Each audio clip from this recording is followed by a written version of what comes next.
Los Angeles because of its sanctuary city policy? I want to see two things in Los Angeles: voter ID, so that the people have a chance to vote, and I want to see the water be released and come down into Los Angeles and throughout the state. Those are the two things. After that, I will be the greatest president that California has ever seen. I want the water to come down and come down to Los Angeles, and also go out to all the farmland that's barren and dry. You know, they have land that they say is the equivalent of the land in Iowa, which is about as good as there is anywhere on earth. The problem is it's artificial because they artificially stop the water from going onto the land. So I want two things. I want voter ID for the people of California, and they all want it. Right now, you don't have voter ID. People want to have voter identification. You want to have proof of citizenship. Ideally, you have one-day voting, but I just want voter ID as a start, and I want the water to be released, and they're going to get a lot of help from the U.S. Thank you very much. I'll see you later. Oh, President Trump has arrived in California today, and it's been nonstop since there. The man gets stuff done, whether you like the guy or not. He ran on these things, and he is getting them done. The left are triggered about the voter ID thing. He wants voter ID for California. These same fools that wanted you to show a vaccine certificate in order to buy a coffee at Starbucks during the pandemic are against it. Make it make sense. Here's President Trump giving the business to DEI Mayor Karen Bass. Let's go. And the number one thing that we are going to do immediately, and you will see this happen, is to clear out the debris. And you know, we're concerned right now over the weekend because of the potential rain, but we are going to move as fast as we can, but we want you to be safe. And we want you to be back in your homes immediately. But the people are willing to clean out their own debris. It doesn't Yes, cost and a they lot. can. You and should they are let them able do to- it, because No, no, by no, the they time you can do hire that. contractors, it's Right. going to be 2 years. If a family... The people are willing to get a dumpster and do it themselves and clean it out. And they can There's do not that much left. It's all incinerated. That's right. And, you know, it's just going to take a long time if you do. You can do some of it, but a lot of these people, I know that guy right there that's talking. I know my people. You'll be on that thing tonight, throwing the stuff away, and your site it'll look perfect within 24 hours, and that's what he wants to do. He doesn't want to wait around for 7 months till the city hires some demolition contract that's going to charge him $25,000 to do his lot. Yeah. I think you have emergency powers just like I do, and I'm exercising my emergency powers. You have to exercise them also. I did exercise them. Because I looked, I mean, you have a very powerful declaration. emergency power, and Yes. you can do everything within 24 hours. Yes. And if individuals want to clear out their property, they can. Well, yes, but you know that you will be able to go back soon. Mr. President. We think within a week. That's a long time, a week. I'll be honest. To me, everyone's standing in front of their house. They want to go to work, and they're not allowed to do it. And the most important thing is a for long people to time. be safe. They're safe. You mentioned a couple of things in terms of us expediting. So I signed executive directives right away so that we could cut the red tape. We could get people back building as fast as possible. And we're going to continue doing that. Yeah, the one thing is they Yes. are saying they will not be allowed to start for 18 months. No, that will not be the case. Okay, I just hope That you're will right. not, you can hold me to it. There's 4 groups said that. No, That would be, they should No, be able that- to do it. They should be able to start tonight. that will not be the case. You know, first we have to take care of, to make sure that there's not getting rid of the hazardous waste, cleaning things up so that people can start right away. And just like you said, if somebody their house was destroyed and they're going to rebuild essentially the same, maybe a little bit longer, a little bit higher, they really shouldn't have to go through much of a process. So I want you to know that we are expediting that. We absolutely need your help. We need the federal help. You're a You got it. builder. I told you. You will have no permit problem. There will be 0 delay. And as far as I'm concerned, you already have the permits. And the resource. I am more worried because I met at least 8 groups of homeowners, and I'm much more worried about the fact that they said it's 18 months exactly, and they were devastated. They want to start now. They want to start removing things. They're not allowed to do it now. And you mentioned hazardous waste. Well, the hazardous waste. What's hazardous waste? I mean, you're going to have to define that. We're going to go through a whole series of questions on determining what's hazardous? Nope, nope, I nope, just nope. think you have to allow the people to go on their site and start the process tonight. And we will. Okay, good. You can come back and check. Most people don't have adequate insurance because they couldn't get it. So one company dropped 1,600 policies just in the last 6 months. We've got 16 times as much property damage here as from Hawaii. And I'm hoping that we get at least 16 times the federal appropriation for the CDBG program that helps people rebuild. And I know you've talked about policies of California that you're not a fan of, but I've been in Congress for 28 years. I really disagree with Louisiana on their abortion policy. I disagree with them on their campaign finance policy. I disagree with North Dakota on their gun policy. And I would never turn to somebody from Louisiana and say, you keep living on your cousin's couch, because we're not going to help you rebuild until Louisiana agrees with me on a woman's right to choose. So I'm hoping that we can get these funds and that we don't punish individuals for the policies of their state. You can disagree with them, and I think you've got some ideas. I look forward to us listening. Also Mr. on President. tariffs, I often agree with you on tariffs, but how about no tariffs on building materials for the next 3 years? No, we'll take a look at that, actually.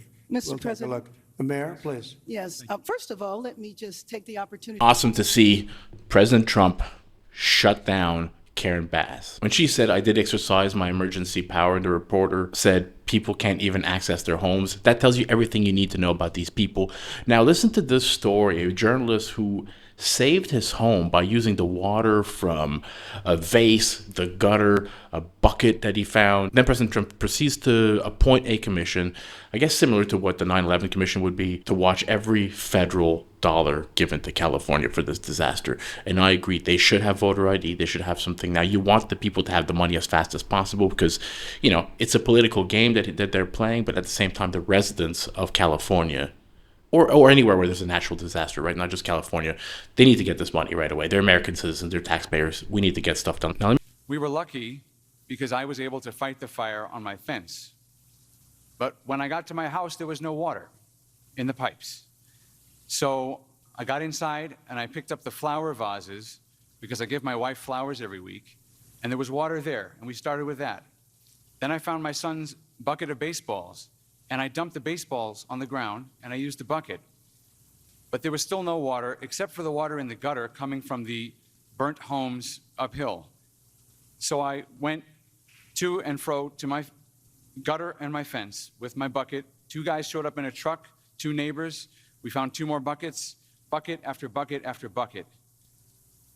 Many of my neighbors, including some here, tried to fight the fires. They couldn't. We were lucky our house was saved. But we should not have to rely on buckets to put out a fire. That's right. You can't stop an 80-mile-per-hour wind or 100-mile-per-hour wind, but there were many things that went wrong here that are basic and small. We did not have traffic police to guide the evacuation, so there was gridlock on Sunset. They've removed the vehicles now, but there were dozens of vehicles that were abandoned by drivers who fled for their lives because there were no traffic cops available. The fire department wasn't pre-deployed, even though there was an extreme wind event coming. And many of my neighbors lost their fire insurance in the days before the blaze. So I asked my neighbors, what would they want to know if I could ask the president a question? And the number one thing was insurance. Can you work with the insurance companies to get people back to where they were before they lost the coverage because of California's regulations? And can you make California change its rules so that when we build again, we can get fire insurance and we don't have to worry? And there's one other point I want to make. I really appreciate my congressman advocating for money. We need the money from the federal government. But I also understand Americans who are tired of spending money on California and disasters happen, and the California government passes $50 million to oppose your policies. So they have $50 million for that, but not for moving people into rental homes or helping people relocate or rebuild. I would like to ask you to follow the 9/11 Commission precedent and appoint a special master to watch the money, to make sure that every federal dollar that gets spent here is spent on fire relief and rebuilding and not on everything else. Good idea. Let me show you a couple more clips. This is CNN just baffled that Gavin Newsom met with President Trump. And David Urban tells them, look, they were probably talking while Trump was on the plane, this stuff. They probably settled whatever differences they had. But at the end of the day, they're there for the people. The people are what matter. Trump's there to see the victims. He's there to see the grounds. He's not there to fight with Gavin Newsom. And then there's a quick clip here of Governor Sununu just destroying the policies of Gavin Newsom. Let's get it. What do you think Donald Trump's team did with this? Why do you think they did this? Did what, Kate? You see the governor and the president. The scene I'm saying, they're shaking hands. They're being respectful to one another. That's why I'm surprised. The lead up to it was nice everybody's in the dark. They're not getting along. You know, he had extended an invite for Adam Schiff to come with him. So said Adam Schiff. Then Donald Trump says, absolutely not. I'm not inviting that guy. It was like the lead up was all the fire and flame. And then it was like, oh, wow. Yeah, well.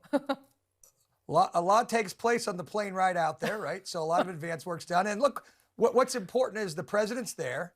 He's meeting with the people. It doesn't matter whether Gavin Newsom's there or any other politician's there. What matters is the president's there to see the people who are affected, who are displaced, whose houses were lost, right? And see how the federal government can help those people reestablish their lives and get back to some level of normalcy. It is a terrible tragedy what these people underwent.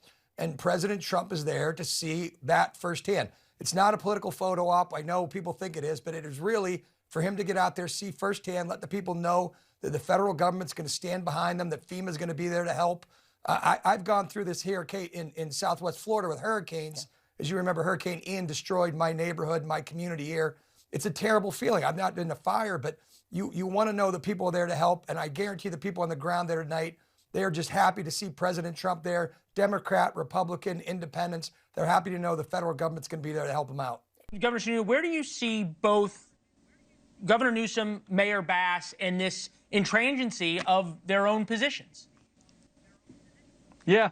So, you know, let's go back to the policies that I think we're talking about here. There were actually, I've seen actual papers and some policies that were passed in California following the previous tragic fires where many people died. And they talked about thinning out the forest management, getting rid of the dead material, providing better infrastructure, tabletop exercises.